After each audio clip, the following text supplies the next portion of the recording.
Macron recadre les chefs du renseignement pour n'avoir pas prédit le coup d'État au Niger.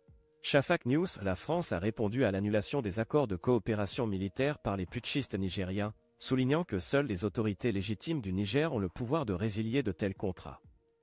Cette évolution survient suite aux informations laissant entendre que le président français Emmanuel Macron a exprimé son mécontentement à l'égard des services de renseignement pour ne pas avoir anticipé le coup d'État au Niger.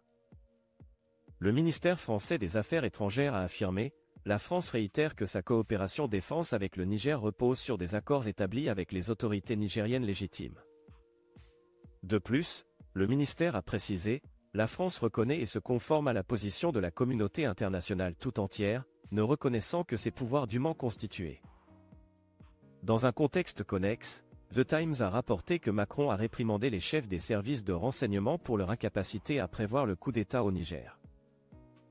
Selon The Times, Macron a affirmé que Bernard Aimier, directeur général de la Direction générale de la sécurité extérieure, DGSE, le service de renseignement extérieur français, aurait dû anticiper la destitution du président Mohamed Bazoum par une faction de l'armée. Macron a déclaré, après le Mali, le Niger est une affaire compliquée. Nous constatons que les opérations de la DGSE laissent beaucoup à désirer. Quand il y a un manque de clarté, cela indique un problème sous-jacent. Aimier a défendu sa position, affirmant « J'ai rédigé un rapport sur la situation au Niger en janvier. Le service de renseignement français, DGSE, se considère à égalité avec son homologue britannique, le MI6, et l'américain CIA. » Qu'en pensez-vous de cette situation? N'hésitez pas à partager votre opinion dans les commentaires ci-dessous.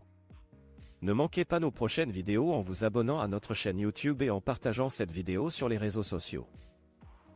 Il est important de rester neutre et de souligner les conséquences potentiellement négatives de cette situation.